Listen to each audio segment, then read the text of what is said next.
Oh my God! Okay, it's happening. Everybody stay calm. What's the Everybody procedure, stay calm. everyone? What's the procedure? Stay calm. Wait. Everybody calm down. Cleveland! This is for you! Is this real life? A swing and a drive! To deep left! Away! Back! Goal! Oh, man. Okay, well, welcome on into the show, guys. Another edition, The Real Sports Talk Show. I'm your host, Paul Jacobek. And, we just got done watching this Browns game. Browns, for the first half, looked like a pretty good team. And then, the second half were the Cleveland Browns. So, let's get into it. Cleveland Browns taking on the Green Bay Packers minus Aaron Rodgers. Green Bay coming in 6-6, playing the Cleveland Browns, who, they're 0-12. And, now 0-13. Browns were down early. Nice pass from Brett Hundley for the touchdown. Green Bay takes the lead, and then you see Josh Gordon, who, everybody's been dying to see him come back. Josh Gordon comes back and he's been a huge factor for this offense. He's a solid player. The guy's he's got the whole body to play the position at a high level. It's just, can he stay, not getting in trouble? And, the guy's performing on the field. He caught his first touchdown pass today. It was a hell of a catch in the end zone. He had to extend his arms out, make the catch. Now, the thing is, you did see a couple drops from him today, a couple routes that weren't run probably as crisp as he wants them to be run. But, it's all, the guy hasn't played in 3 years. But we're going to get into the great stuff from this game, and that was Hugh Jackson and DeShone Kizer. DeShone Kizer, if he has a job after this week, I would be shocked because DeShone Kizer just blew that whole game by himself. DeShone Kizer, the first half, looked like a NFL quarterback in the making. Like, the guy looked solid. I was sitting here kind of blown away by how he played. And then we hit halftime. And then we're sitting here trying to figure out, I actually tweeted at my old high school quarterback and asked him if he wanted to come play for the Browns because this was an absolute joke. DeShone Kizer, honestly, I don't think anybody can honestly describe how bad he looked in that second half, especially in that fourth quarter. The fourth quarter, wow, I don't even know what to compare it to. That was bad. The last pick he threw, I'm still laughing about it just thinking of it in my head. DeShone Kizer, it was, I don't know, was it 3rd and 2, 3rd and 1? And DeShone Kizer, the only play they had going in that whole formation was a slant route to Josh Gordon, which Green Bay saw it coming. They cut it off. DeShone Kizer tries to make something happen. He kind of rolls to his right, then kind of turns around, does this 360, then rolls back again. And right before he gets hit, he tries to throw this Hail Mary for some dumbass reason up the middle of the field. The ball just floats in the air, and 7 Green Bay guys come down with the ball to pick it off. Green Bay has a short field, walks into the end zone for a touchdown off of Myles Garrett, missed tackle, and McCourty, I don't even know if that guy even showed up in the second half. That guy looked like shit too. But man, is this team bad. A 14-point lead for the Browns, and they blew it against a 6-6 team without Aaron Rodgers, without a running game that they usually it's not a usual Green Bay team. This is just you don't have Aaron Rodgers and stuff, but it's just not the normal Green Bay team. And Brett Hundley in the second half looked like the guy was, he didn't really, he was a pretty good quarterback in college. He looked like he turned back the clock into college. This guy was making good plays. He was making plays with his feet. He was making the safety. We have that one safety who stands in the back of the end zone, every single play. You never see him on TV. So you always think we have 10 guys on the field. Yeah, he was looking him off and making plays. It was nice to see Brett Hundley play like that. It was a really good game for the Packers. And, once again, the Browns absolutely choked. You got the Browns are now getting closer and closer here in the final couple of weeks to getting that 0-16 parade. If you guys have any, you want information on that, just go ahead and check out Reflog on Twitter, or McNeil. He's the one planning it and everything, and I had a hell of a tweet at him today about the parade. I was hoping that we can get this thing to be one of the best parades ever. I actually said we're going to make the Thanksgiving Day parade its bitch. This is going to be a very good parade because there's no way in hell this team's winning a game.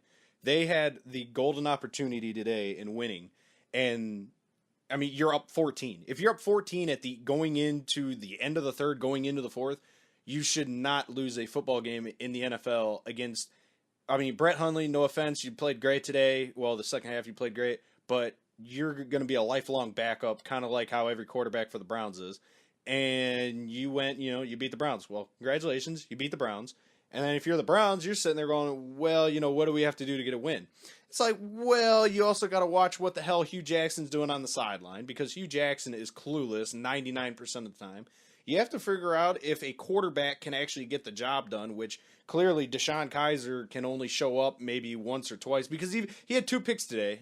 If his total stats, he had 3 touchdown passes. One of them was just a little shovel pass that, I mean, a lot of people would just say it's like basically an extended handoff, so it's not even a pass. So, but he had 3 touchdowns and he had 2 picks. And the one pick was at the right before halftime. He tried to throw like a back shoulder hitch route to Corey Coleman, and Clinton Dix just picked it off, did the toe on the sideline. It was, they just ran in basically to basically ran into the locker room after that. There wasn't really much going on. And that was, went into halftime. But the Browns just every single week, every single, everything. I bet it happens all the time in practice. They just continually find a way to just shoot themselves in the foot time after time after time. And it's like, after a while, I was really sitting here going, this sucks. Like, I was getting ready to do the show. I'm doing all my notes and, blah, blah, blah. And I'm looking at it and I go, wow, like I have to do a show today and the Browns won. Like, this is insane. Like, I'm not prepared for this. And then, well, now, we're doing this and the Browns lost because what else is new? And I had somebody tweeted me and they said, well, you got, I would rather have Hugh Jackson than Pat Shurmur. Hugh Jackson, what's Hugh Jackson's record in the whole time that he's been here in Cleveland? He has 1 win, something like that. The guy still does not have 10 career wins as an NFL head coach. Like, the front office is over here talking about making moves, which congratulations to Dorsey becoming the new Browns GM. Sashi Brown, go build your rocket to go to the moon or something, because, yeah, you were terrible. But so we bring in this GM, and everyone's like, oh, well, what's he going to do? What's he going to do? And they go out and they cut Kenny Britt. Okay, well, I mean, my mom could have cut Kenny Britt, so that's not much of an accomplishment. And they're like, well, he's going to be the one who oversees everything. He's going to have the final say on the 53-man roster, and his number one job is to find that quarterback. Well, good luck with that, because you have your work cut out, because this is an absolute disgrace of a football team. A 6-6 Green Bay team without Aaron Rodgers. Aaron Rodgers is Mr. Fourth Quarter. The guy does everything in the fourth quarter. You just made Brett Hundley Aaron Rodgers-esque. It was embarrassing. And for anybody to call these people a team, you might want to research what a football team is, because right now, the Browns, I don't even know, could win a game in the Canadian League. It's a joke. There are so many people on social media right now that are bashing the Browns, and they deserve every single bit of it. It was an absolute joke of a game. I can't believe that people actually went to this game and tried to support the Browns. Like, if you went, let me be honest, if you went just to see Josh Gordon and, you wanted to see him play, I will totally give that to you. I would love to actually go see Josh Gordon play, just not when he's on the Browns, because, I mean, that guy, I think the Browns ruined his career. We'll get into that another day. But I just think that Josh Gordon is a hell of a talent. But just to go see him play, especially it's cold, the Browns are probably going to lose. Now they're 0-13. You just blew, $50+ to go watch them lose. They blew a lead too. That, I mean, oh boy, that's rough. That's just rough. Well, game ball goes out to I don't know. I guess we'll give it to Josh Gordon. At one point, he had 3 catches for 69 yards and a touchdown. So he gets the game ball. If you want to give a game ball, I'd actually give the Browns as a team the game ball for the first half. The second half, give it to, I don't know, because that was bad. Hell of a catch Seth the Valve had today. One-handed catch. That was a very nice play. Yeah, I don't know, dude. That was rough.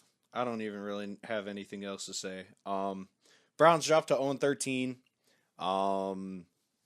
Look for the Browns to, I don't know, show up next week, I guess. That's the biggest thing, is if they're actually going to show up. Like, that's going to be breaking news if they actually play, because I don't even know what else to do at this point. I would just basically tell them, if I was the NFL, I'd just basically tell them not to show up anymore. But to end the show, prayers out to Ryan Shazier, former Buckeye and current Pittsburgh Steeler. Terrible, terrible hit that he took last week, and for a while, it very, very, it had everybody scared. They thought he was paralyzed from the waist down. He kind of grabbed at his back, and then, there was the image of him just looking down at his legs and not seeing movement, and, it was a very scary scene. But definitely prayers out to Ryan Shazier. But we got a little extra thing at the end today. If anybody is interested in some cool sports, vintage clothing, anything like that, go ahead and check out Relic Clothing 3, hosted by RC3 himself, and a resale of vintage clothing. Clothing from all over the world is displayed on his Instagram and his Facebook, with a pop-up shop number 2 on underway. Definitely check out his Instagram.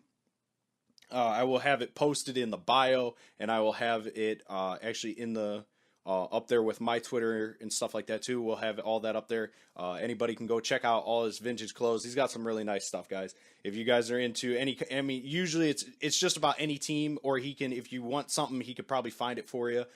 He definitely has a lot of cool stuff to check out. So go ahead and check that out.